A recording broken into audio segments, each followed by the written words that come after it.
जय हिंद साथियों, नमस्कार। ओ लेवल M1 R5 की इस सीरीज में आज आप पढ़ेंगे chapter number 8 digital financial tools and it's applications के मोस्ट इंपॉर्टेंट क्वेश्चंस। तो इस क्लास को लास्ट तक आप जरूर देखिएगा। तो टाइम वेस्ट ना करते हुए चलिए शुरू करते हैं आज की ये क्लास, क्योंकि सीधी बात नो बकवास, यही है अभय एक्सेल की class. Let's begin in this topic.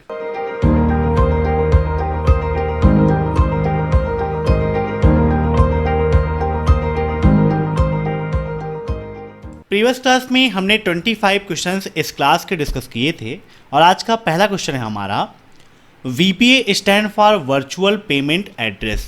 क्या VPA का full form virtual payment address होता है, ट्रू या फॉल्स? इन सभी क्वेश्चंस को आप सभी लोग मॉक टेस्ट के रूप में लेते रहिए और कमेंट बॉक्स में आंसर्स देते रहिए। वीडियो के लास्ट में आप जरूर बताइएगा कि आपके कितने क्वेश्चन सही हुए हैं। यहाँ पर बात की गई है VPA की। VPA का मतलब क्या होता है? Virtual payment address. आप सभी लोग जानते हैं UPI के माध्यम से पेमेंट करना होता है तो आपको एक UPI ID डालनी होती है और वही UPI ID आपका VPA होता है, वर्चुअल पेमेंट एड्रेस होता है, जिसके माध्यम से आप ऑनलाइन ट्रांजैक्शन को आसानी से सिक्योर तरीके से आप कर सकते हो। ठीक है, तो यहाँ पर इसका राइट आंसर क्या हो जाएगा? ऑप्शन फर्स्ट, ट्रू, बिल्कुल सही है। वर्चुअल पेमेंट एड्रेस ही होता है इसका फुल फॉर्म। अब नेक्स्ट, नाबार्ड किससे संबंधित है? बताइए क्या होगा इसका राइट आंसर? नाबार्ड किससे संबंधित है? बताइए नाबार्ड क्या है? तो देखिए नाबार्ड क्या होता है, नाबार्ड का फुल फॉर्म क्या है, यह भी आपके लिए इंपॉर्टेंट है। तो यहाँ पर आप देख सकते हैं कि नाबार्ड का फुल फॉर्म क्या होता है? National bank for agriculture and rural development. क्या होता है? National bank for agriculture and rural development होता है नाबार्ड का फुल फॉर्म, जैसे हिंदी में आप कह सकते हैं राष्ट्रीय कृषि और ग्रामीण विकास बैंक।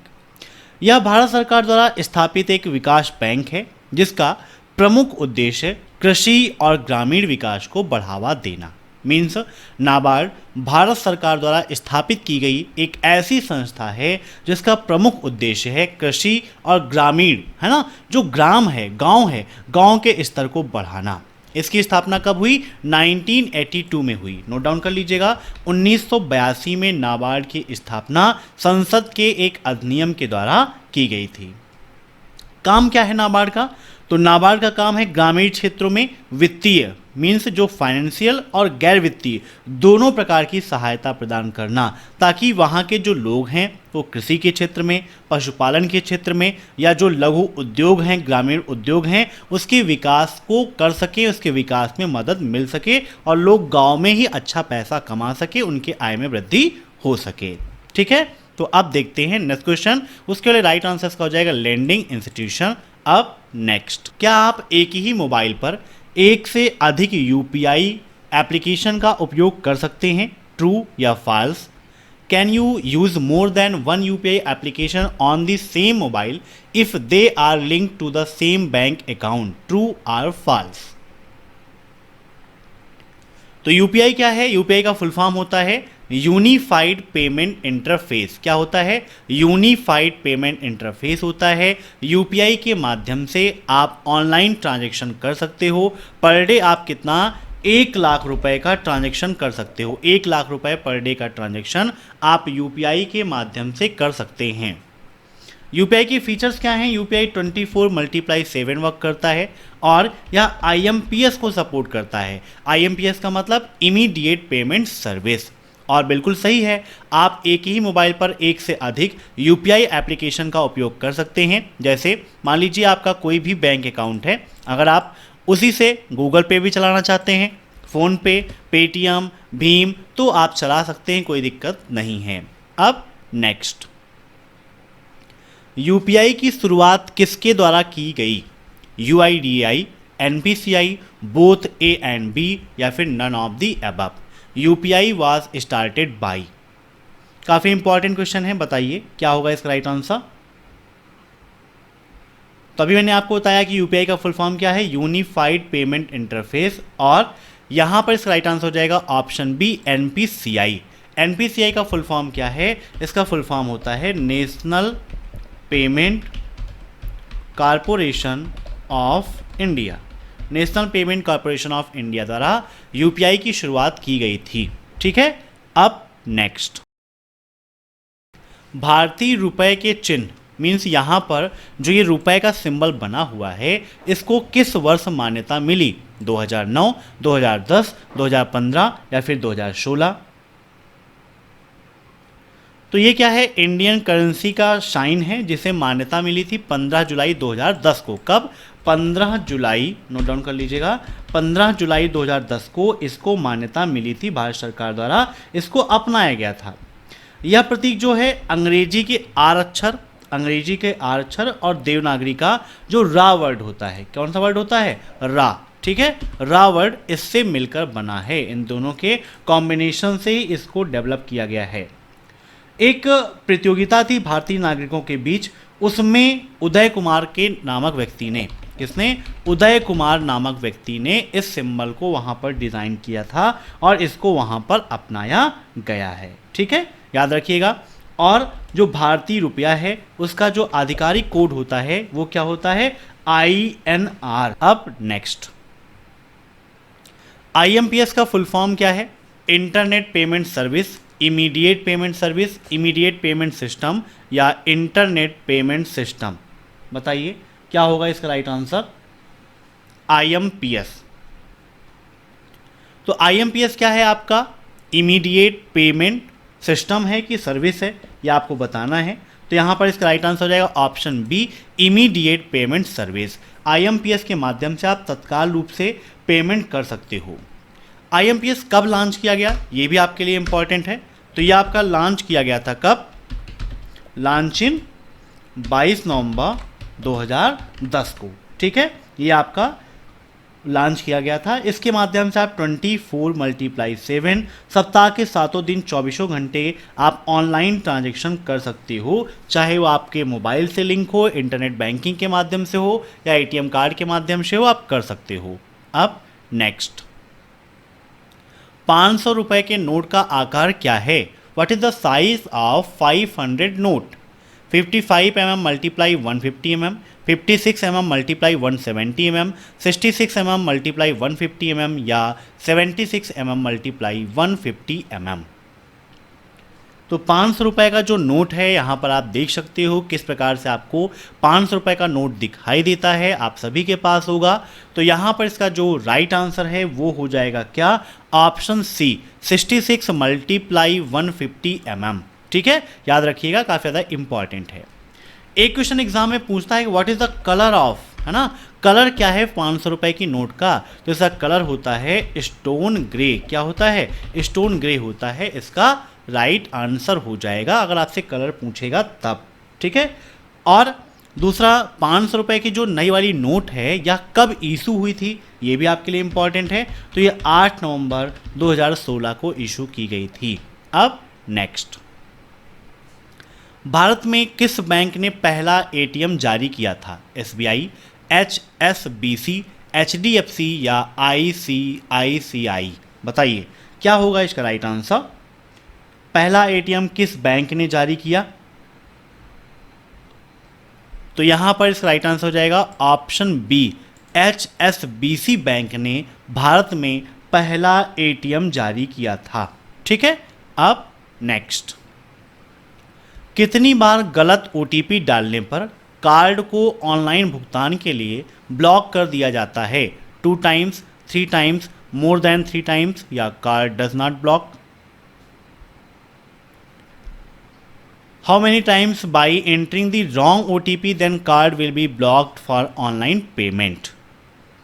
तो देखिए वहाँ पर आप जब 3 बार से अधिक कोई भी गलत OTP इंटर करते हैं तो आपके कार्ड को ऑनलाइन भुगतान के लिए, ऑनलाइन ट्रांजैक्शन के लिए, ऑनलाइन पेमेंट के लिए ब्लॉक कर दिया जाता है। तो राइट आंसर क्या हो जाएगा? Option C, more than 3 times. अब नेक्स्ट, ABRS का फुल फॉर्म क्या है?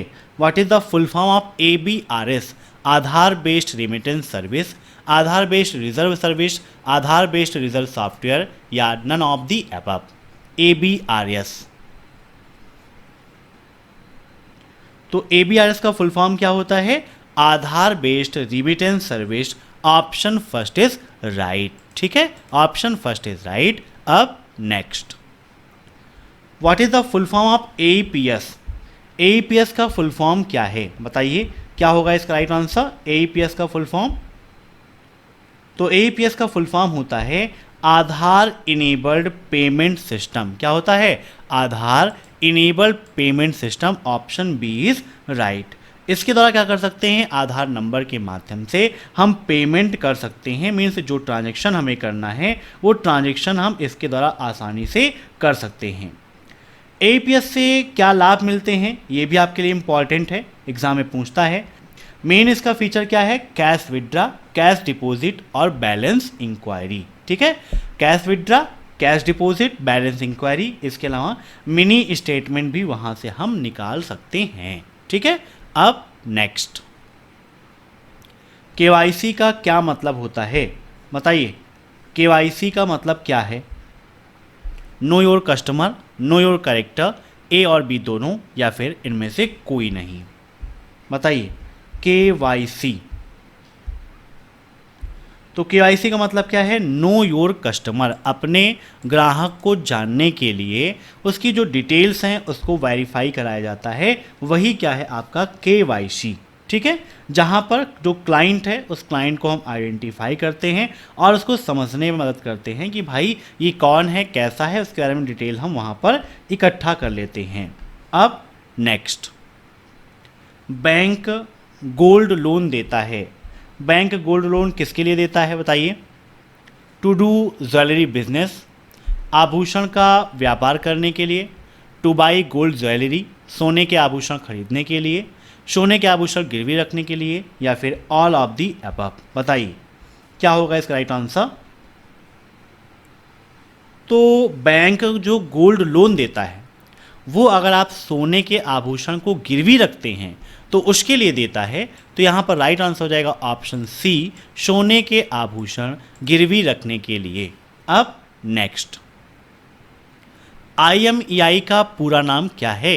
What is the full form of IMEI? Internet mobile equipment identity, international mobile electronic identity, international mobile equipment identity, या नन ऑफ दी अबव? बताइए क्या होगा इसका right answer? तो IMEI का फुल फॉर्म होता है इंटरनेशनल मोबाइल इक्विपमेंट आइडेंटिटी। यहाँ पर आप देख सकते हैं IMEI किस प्रकार से होता है। IMEI नंबर के माध्यम से हम क्या कर सकते हैं ये भी आपके लिए इम्पॉर्टेंट है। तो IMEI नंबर के माध्यम से हम अपने गुम हुए मोबाइल की खोजबीन आसानी से कर सकते हैं, और IMEI नंबर में कितने डिजिट्स होते हैं ये भी आपके लिए इम्पॉर्टेंट एग्जाम में पूछता है। तो 15 अंकों का होता है IMEI नंबर। और अगर आपको IMEI नंबर चेक करना है तो IMEI नंबर चेक करने के लिए आपको क्या करना होता है? *#06# उपयोग करते हैं। *#06# अपने मोबाइल में हम एंटर करेंगे, पुट करेंगे, रन कराएंगे तो हमें अपने मोबाइल का IMEI नंबर मिल जाएगा। अब नेक्स्ट, नेफ्ट की शुरुआत कब हुई बताइए? नेफ्ट की शुरुआत कब हुई? 2004, 2005, 2006 या फिर 2007 में?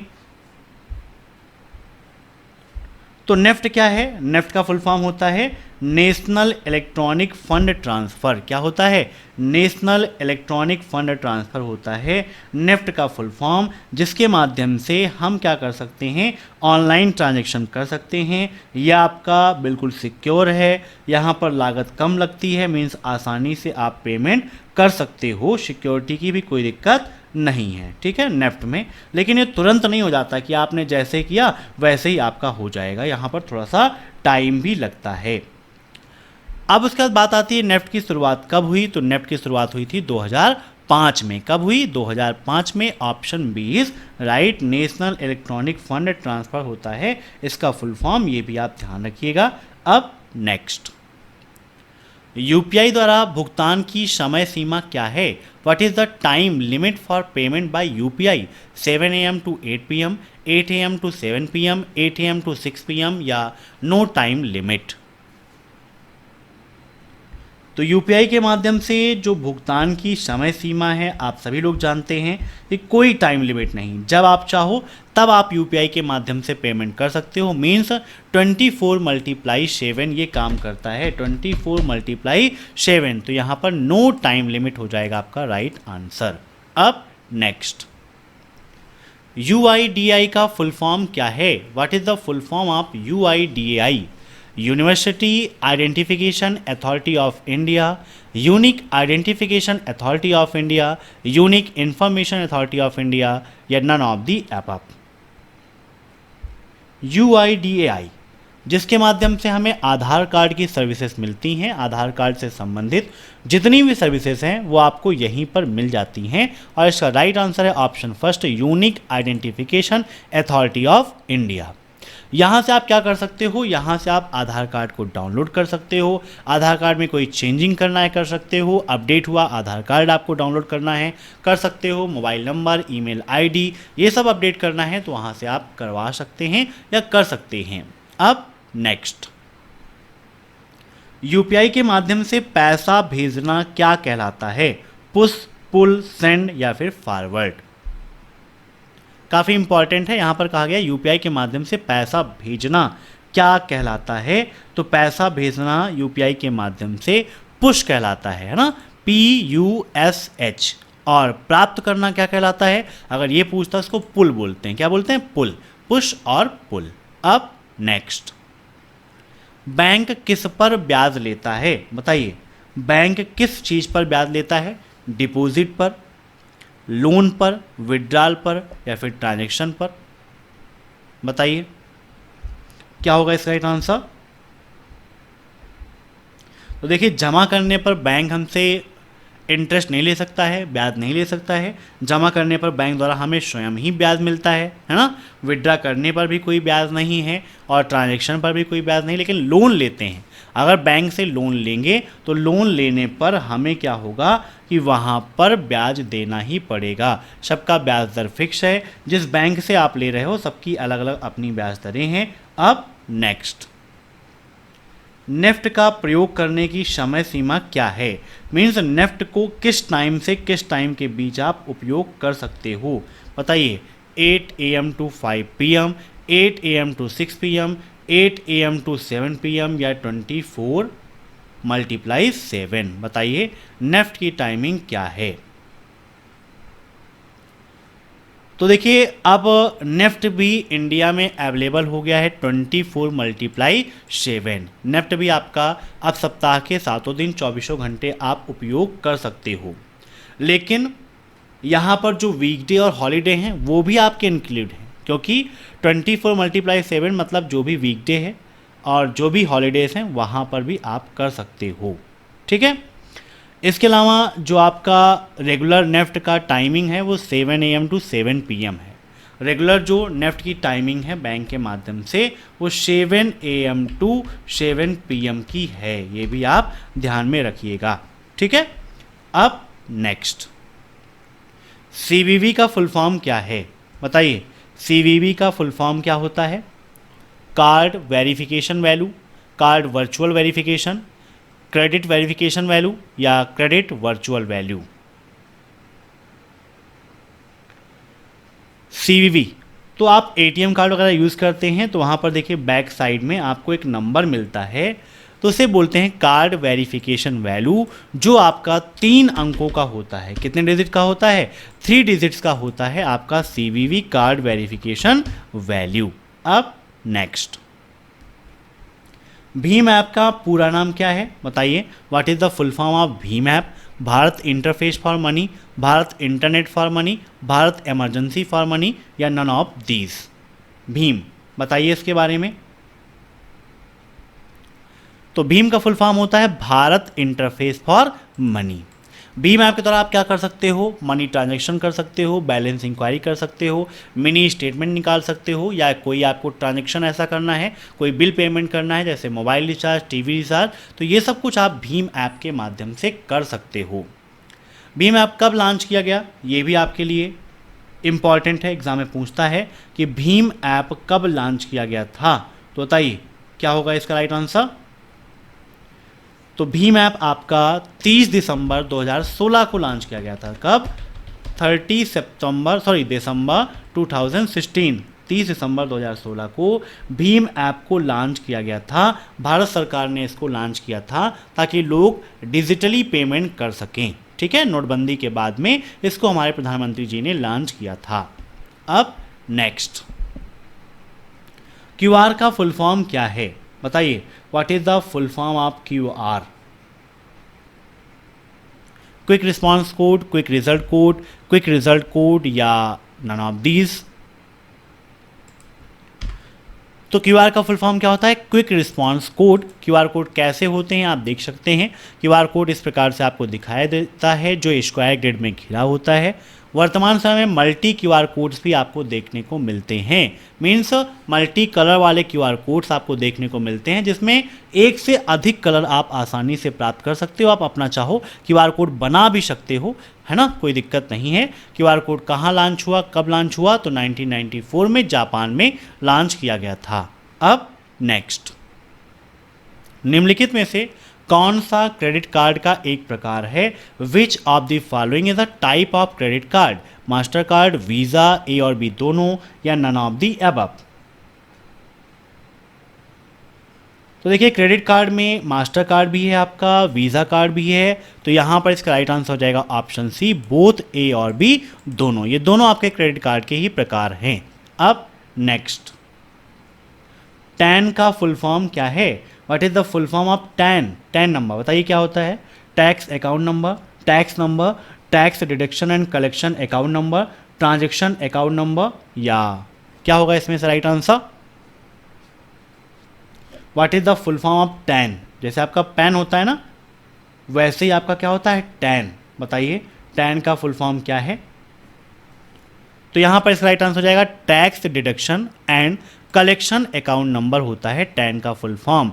Tax deduction and collection account number, जो आपका 10 डिजिट का अल्फ़ा न्यूमेरिक होता है। कैसा होता है? 10 डिजिट्स का अल्फ़ा न्यूमेरिक नंबर होता है जो आईटीडी के द्वारा जारी किया जाता है। ठीक है, अब कुछ लोग ये पूछते हैं कि पैन और टैन क्या अलग अलग हैं, है ना? तो हैं एक ही जैसे, लेकिन थोड़ा सा डिफरेंट फंक्शन आपका है। पैन का फुल फॉर्म क्या है? Permanent account number. अब नेक्स्ट, MICR कोड में कितनी संख्या होती है? 6, 7, 8 या फिर 9? बताइए MICR कोड में कितने डिजिट होते हैं? तो MICR का मतलब मैग्नेटिक इंक कैरेक्टर रिकॉग्नाइजेशन, और यह 9 डिजिट का 9 डिजिट का आपका एक यूनिक नंबर होता है जिसका उपयोग बैंकों में चेकों के निस्तारण के लिए किया जाता है। ठीक है, जहां पर स्टार्टिंग के जो 3 अंक हैं वो सिटी कोड को रिप्रेजेंट करते हैं, फिर बीच के 3 अंक बैंक कोड को, और जो लास्ट के हैं वो ब्रांच कोड को आइडेंटिफाई करने के लिए उपयोग किए जाते हैं। ठीक है, तो ये था आज का मोस्ट इम्पॉर्टेंट क्वेश्चन।